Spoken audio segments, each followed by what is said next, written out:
Mas, bom, se você estudar, e eu te convido a estudar, Carl Gustav Jung, né? Essa abordagem junguiana, o conceito de transferência e contra-transferência em Jung, ele envolve o que acontece com você, tá?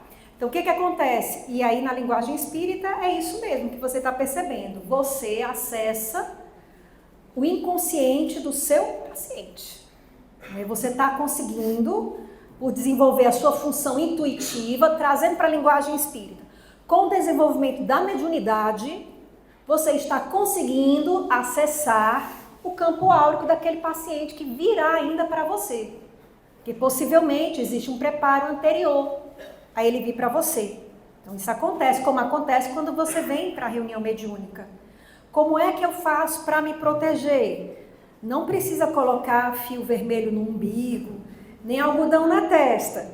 Você pode fazer o que? Olha que legal a vida. Você vai aprofundar o seu trabalho de autoconhecimento. Porque quando você já começou a perceber, por exemplo, você começou a fazer essa relação e você está mais atento ao que se passa com você. Talvez nunca na vida você tenha estado tão atenta às suas alterações emocionais. E agora você tem a capacidade de prestar atenção, graças a essa aptidão.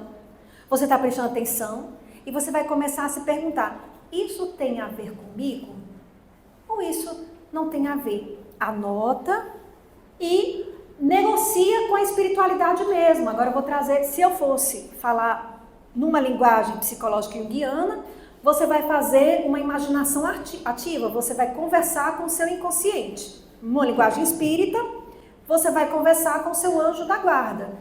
Anjo da guarda, eu estou entendendo que isso aqui não é meu, possivelmente é alguém que virá para mim mais tarde. Já peguei o recado. Suspende agora, que na hora que a pessoa vier, eu vou identificar. Manda a mensagem, aí ele vai dizer, Raquel já entendeu. Vamos parar aqui que ela já está entendendo como funciona a coisa. Te protegem mais. A consciência te protege.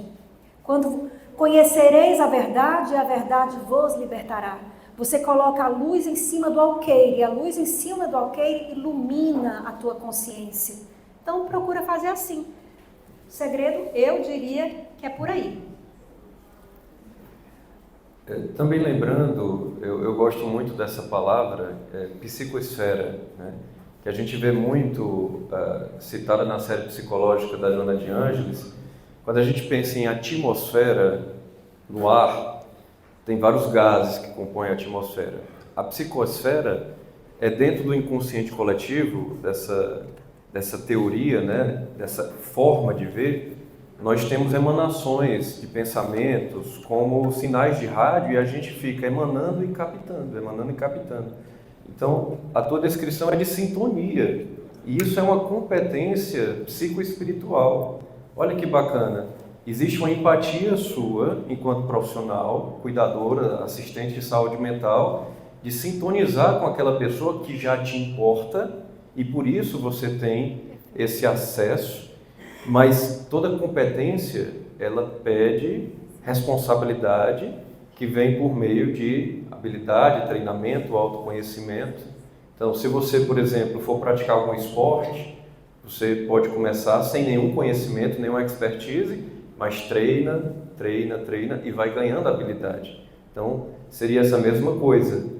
Entretanto, o que acontece com a gente já nos pertence. Já faz parte da gente, pode não ter origem dentro da nossa consciência, pode ser uma influência, pode ser um complexo psíquico que vem de uma consciência nossa, é nosso, mas é mais profundo, como uma experiência de uma encarnação anterior. Eu não sei direito de onde vem, mas já me pertence, então eu devo cuidar disso com responsabilidade. Isso se torna um problema quando é encarado como um problema e tratado como um problema, mas pode ser uma competência que gera maior competência se treinado e se essa habilidade acabar se traduzindo dentro do seu campo profissional, reverberando para você enquanto pessoa, no cuidado, no zelo com o outro, no amor ao próximo. Olha como as coisas se encaixam. né? Então, vamos fazer bom uso do que a gente capta dentro da psicosfera. Raquel, aí para você a frase do Homem-Aranha, tá certo? Você ganhou um superpoder e com os superpoderes vem grandes responsabilidades.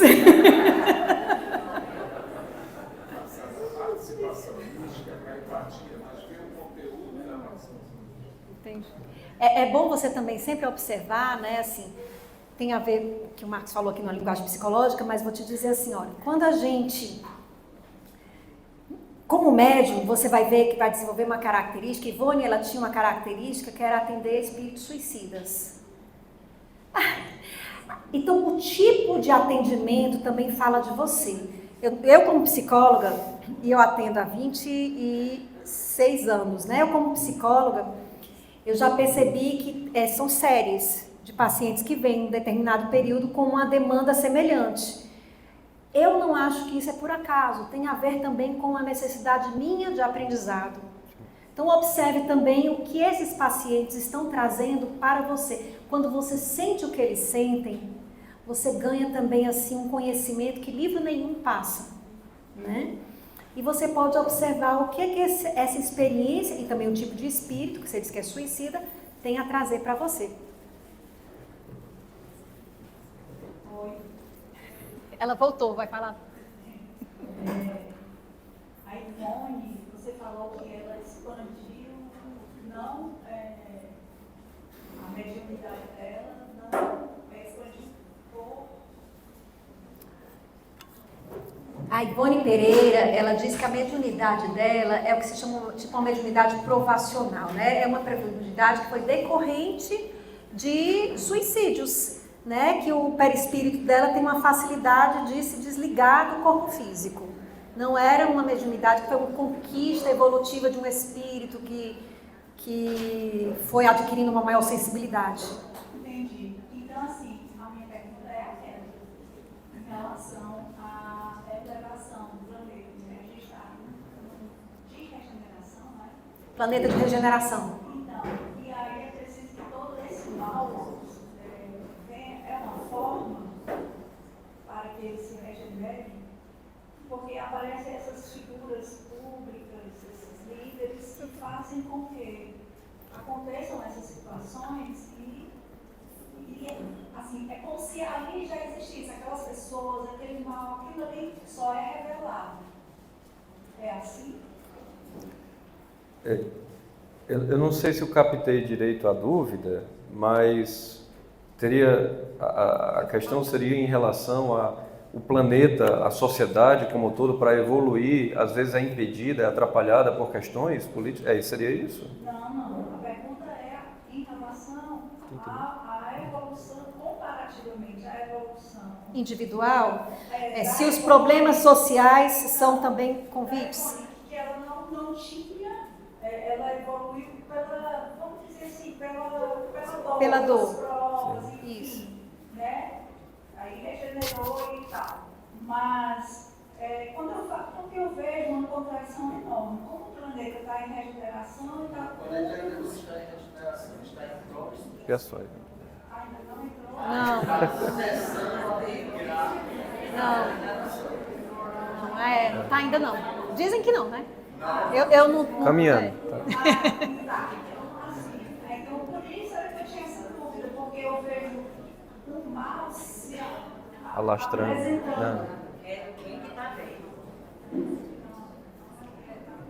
É o bem que está... Eu acho que eu posso contribuir. A gente tem que ter também uma forma de olhar para as coisas que acontecem, mesmo quando informações, quando notícias ruins chegam a gente, e entender que todo o processo envolve uma não linearidade. O que significa isso? A gente entende que uma melhora, por exemplo, dentro de uma melhora de um transtorno, quando o paciente está deprimido, como se todo dia a gente melhorasse um pouquinho. E não é assim.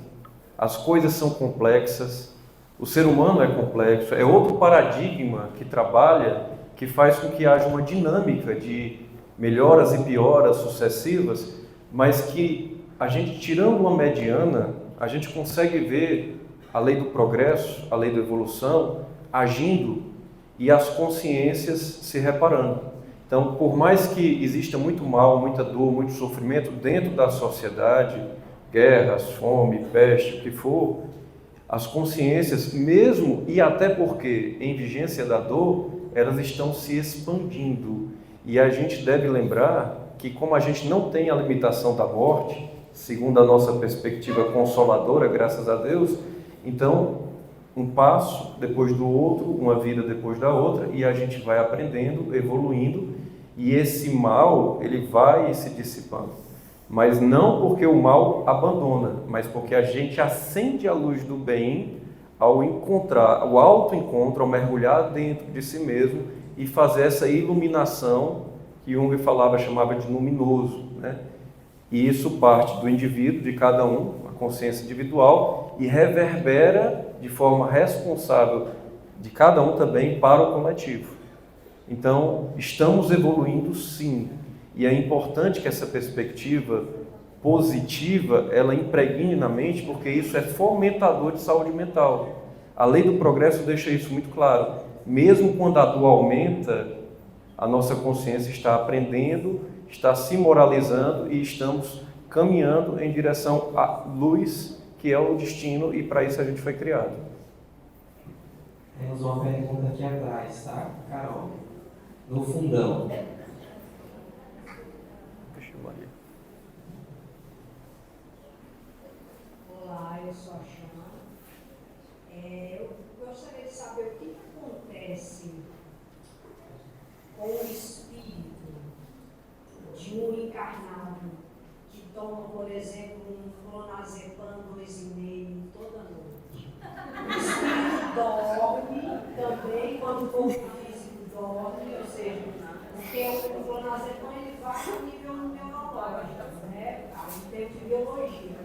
Mas o espírito, o ser real, o que acontece? Ele fica dormindo também, não consegue ser transportado e ser levado para o lugar. O espírito acha legal. Dá bom valor. Fica no anais.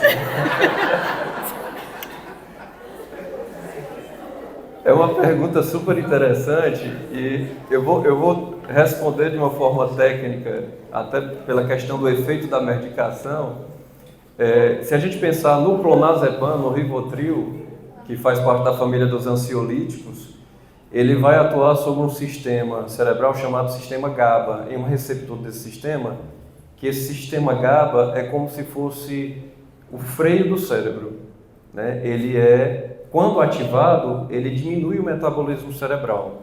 É por isso que essas medicações diminuem a ansiedade e causam sono, tá?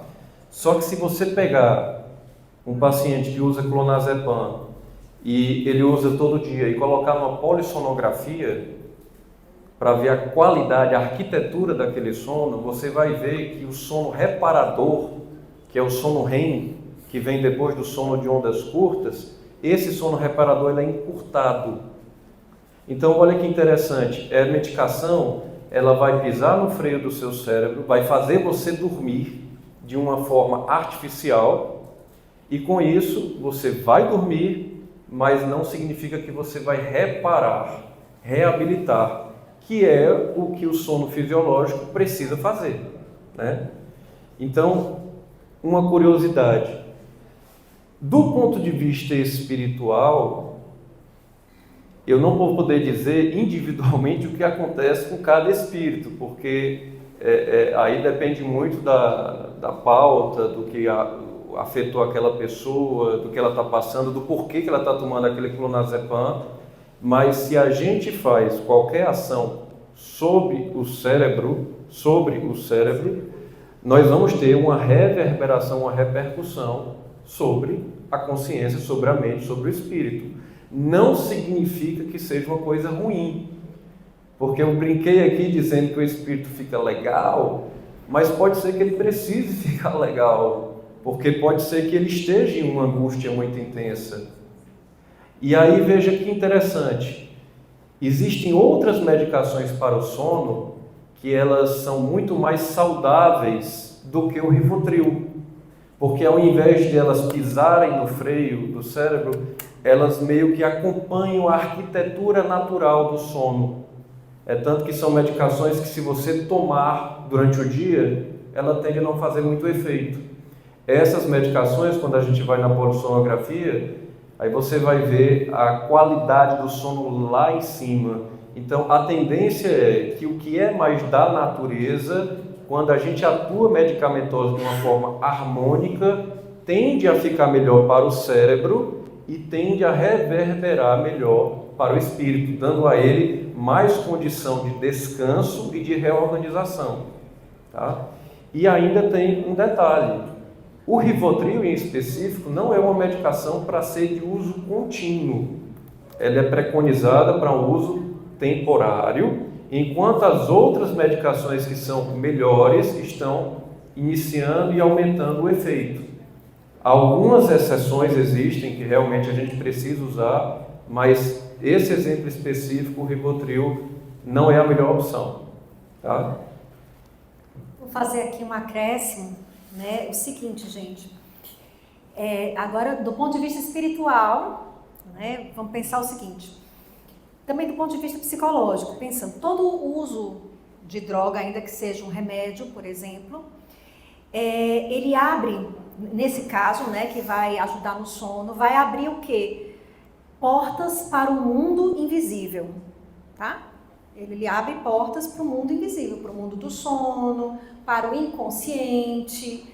E para você acessar esse mundo é sempre necessário preparo.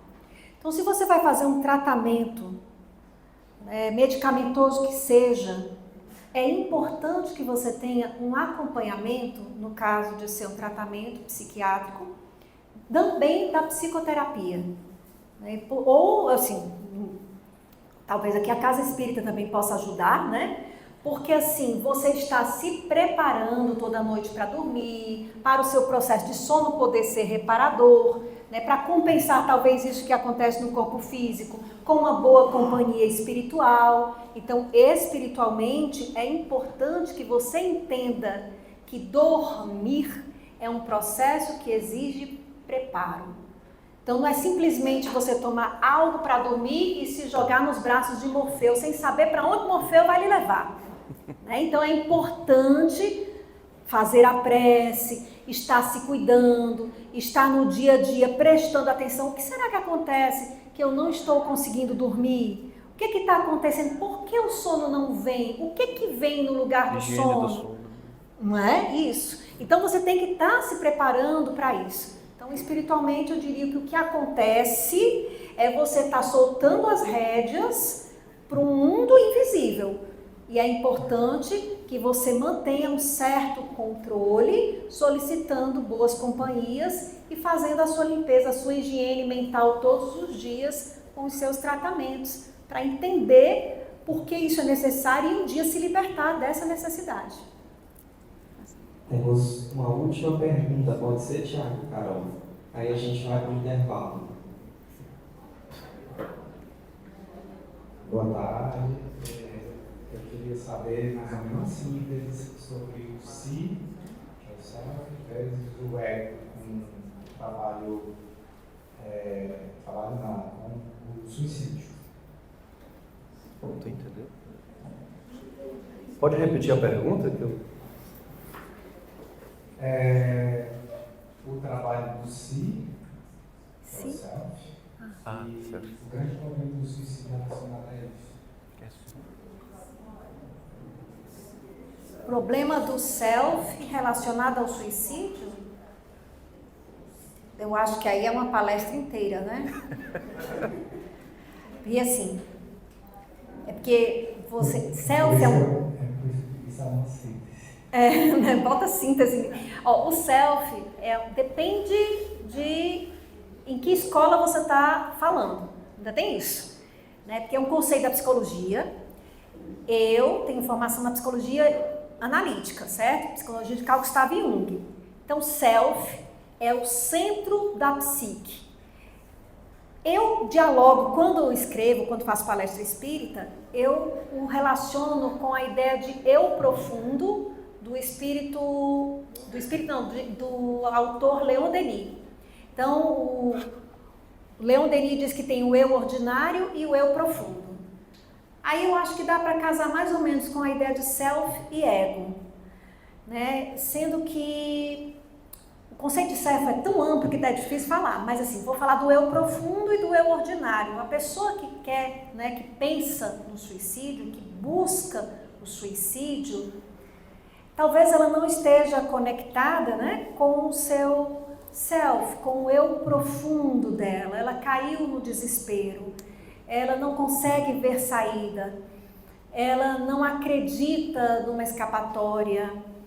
Então ela está querendo talvez não sentir o que ela está sentindo. Está faltando essa conexão, está faltando uma ideia de sentido e de propósito para a vida. E esse é um grande problema na atualidade. As pessoas em geral, elas não têm muito objetivo e propósito para a vida. A gente substitui a busca de propósito hoje em dia por busca de uma eterna juventude, né? Eu estava até conversando que tem um filósofo, que é o Byung-Chul Han, né, que fala assim, as pessoas hoje só falam em saúde, em buscar saúde, então você tem que fazer atividade física, você não pode comer açúcar, você não pode comer gordura. Aí ele diz assim, ou seja, você não pode mais viver para viver mais. Legal, né? Então, assim, é uma falta de sentido, de ter pelo que viver. Então, talvez aconteça, quando a pessoa não vê propósito no sofrimento, ela não aguenta o sofrimento. Ela tem que ter um propósito no seu sofrimento, na vida. Se ela não vê propósito na vida, ela não aguenta a vida. Quando a vida se torna difícil, para que eu vou ficar aqui? Então, a questão do propósito está muito ligada à questão do self, né? Que é o grande, digamos, é o Deus interior, a parte divina em nós que nos dá esse propósito. Eu acho que eu poderia, em curtas palavras, falar isso, que essa pessoa está desconectada do seu centro, né? E ela vai buscar, e aí eu digo, gente, é até uma frase, uma colocação um tanto desafiadora, porque assim, complicada, que eu vou dizer o seguinte, é um caminho. A pessoa escolheu todos os caminhos, a ideia espírita é que a vida é eterna. E mesmo o suicídio não leva à morte. Por isso que eu falei que os espíritos se decepcionam, porque a vida continua. E é também um caminho. É um caminho doloroso, como a gente às vezes opta por caminhos dolorosos sem se matar. Então, quando você fala, você conhece alguém que se matou, não é assim uma pessoa que foi pecado mortal, não é isso. Ela escolheu um caminho bem complicado, achou que ia, se enganou. Quantas vezes a gente se equivoca, não é isso? Se equivocou. Eu faço prece por ela, para poder ajudá-la, para ela poder encontrar força, ela voltar para o centro e ela recomeçar. Olha que maravilha. A pessoa que cometeu suicídio também poderá recomeçar. Agora vai recomeçar talvez de uma forma um pouquinho mais dolorosa. E aí eu lembro, para finalizar, de um documentário que eu assisti, que era Vida Após a Vida, que são os casos do doutor que trabalha com a experiência de quase morte. Murphy, não. Agora esqueci o nome dele, mas é Vida Após a Vida. E nesse documentário ele tem 6 casos de experiência de Raymond Moody, né? São 6 casos de experiências de quase morte. E um desses casos é uma mulher que tentou suicídio. E aí ela conta a sua experiência. E eu, quando a vi o documentário, eu acho a mais bonita, inclusive, é a narração dela. Ela conta que tentou suicídio, né? Quer dizer, ela se matou, porque foi dada como morta e voltou. E aí, quando ela atravessa o tal do túnel, né, e ela viu no fim um ser de luz. Gente, ela tinha tentado suicídio. Vejam só. E ela deita no colo do ser de luz. E o ser de luz diz para ela: você pode ficar aqui, mas você também pode voltar. Se você ficar aqui, depois você terá que voltar. e vai passar por tudo de novo. Aí ela disse que nessa hora ela pensou, é melhor voltar logo. E ela voltou, né? Eu achei linda essa narração, gente, porque não é uma narração, não é assustadora, vocês percebem? Né? Cada caso é um caso. Então, eu achei tão bonito. Ela recebeu um colo e o colo disse, você pode ficar aqui. Tá, desistiu, né? Fica aqui, mas você vai ter que voltar. E quando você voltar, você vai ter que passar por tudo de novo. Aí ela disse, não, então eu vou logo, porque eu já comecei, tá mais perto de terminar, né? Então eu sugiro isso, se tiver alguém aqui que tem essa ideiazinha na cabeça, eu sugiro isso. Fica, que tu já conhece uma parte do caminho. Daí tu vai e volta. E não sabe em que casa você volta. Com que pai, que mãe que você volta. Porque se você acha que não pode ser pior, o mundo é criativo. Pode piorar. Então fica nessa mesma que tu já conhece e tenta carregar. Como fez a Ivone Pereira. Né? Quem sabe as coisas melhorem. Aceita que dói menos.